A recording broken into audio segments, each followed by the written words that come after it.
Hello friends, welcome to my channel. In today's video, we will see what is Angular routing and how we can implement Angular routing. So without getting late, let's get started. So routing in Angular allows the user to create a single page application with multiple views and allows navigation between them. So when you are trying to navigate between the different pages without changing the DOM, which is your view, right?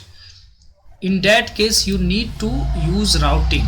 Okay, users can switch between these views without losing the application state and property, and there are a couple of ways in which we can achieve routing, right?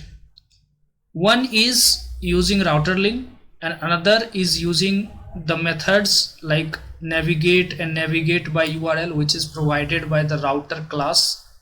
That is a predefined class in Angular. Don't worry if you don't understand anything right now, because we will implement and then you will easily understand how we can implement routing using these methods. Okay, so let's get back to the VS Code and try to implement it one by one. So now let's go to our app.component.html. Here what I have done, I have created two buttons. One is order, if you can see here, and second is customer, right? Now what I want, I have also created two components. One is customer component and another is order component. Now let's go to UI.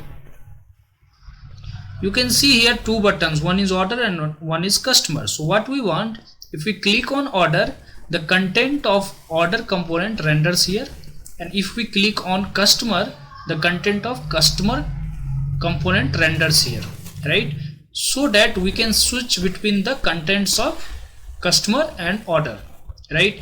And that's the whole purpose of using routing, right? So without changing the state, we can navigate between the components, right? So let's go to VS Code and try to implement it. So we will achieve this implementation in two steps. First of all, we will configure the routing. In order to configure the routing, let's open app.routing.module.ts, right? So this is the routing file that we have. What I have done, I have already imported this customer component and order component here. Okay, if you can see here, this is the routes array. If you see here, this is of type routes, right? And these routes come from Angular router.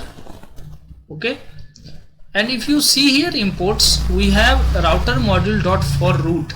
Since this is a root module, that's why you are seeing here router module.forRoute.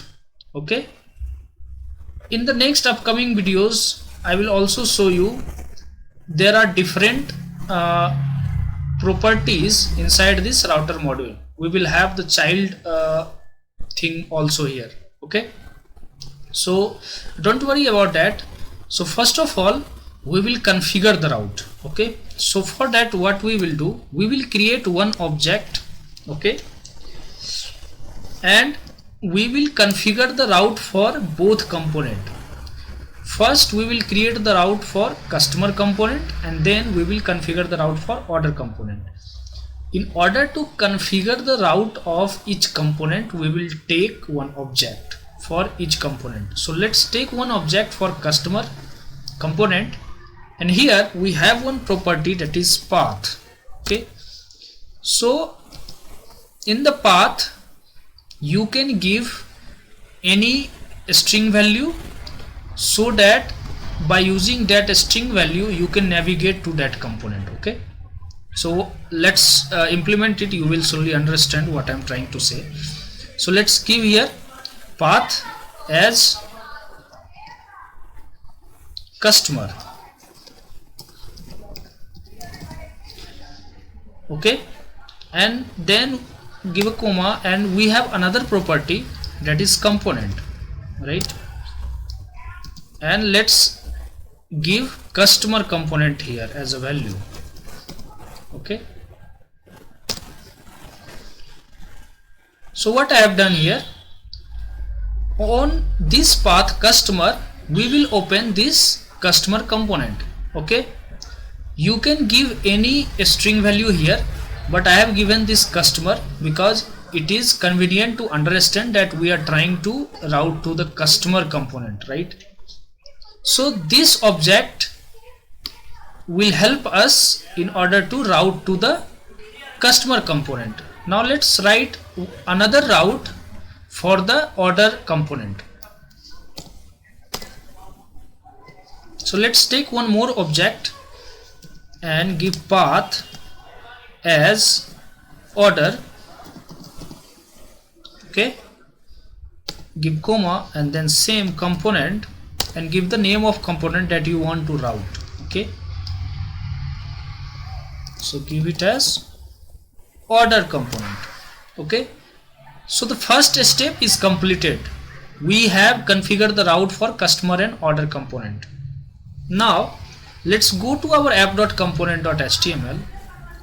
okay, where we have two buttons, right, on click of which we want to route to its content, right? So in order to route to these components, there is one property which is RouterLink.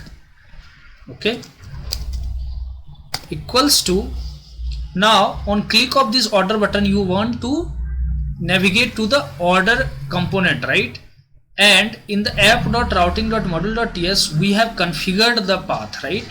So if we give the path as customer, it will route to the customer component, and if we give the path as order, it will route to the order component.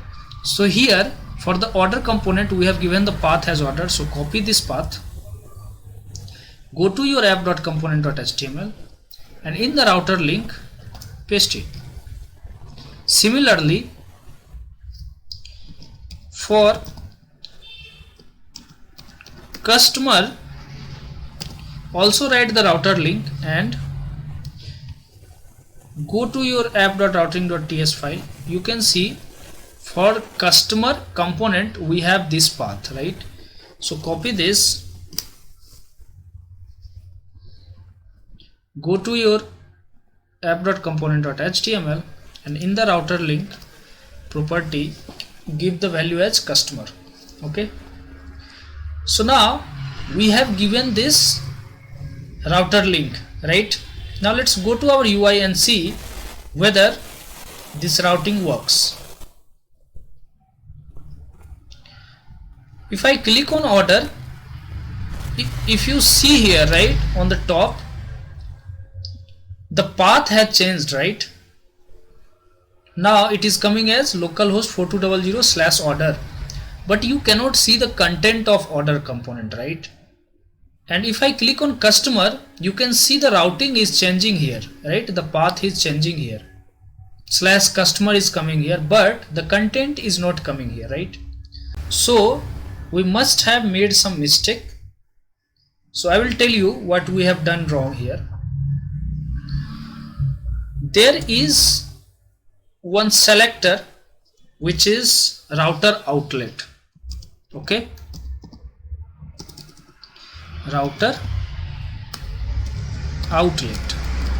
Okay, so this selector is used where we want to see the content.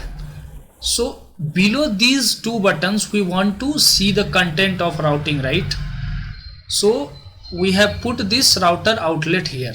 Okay, now if you go to your Chrome and you can see, right, for the customer it's coming as customer works.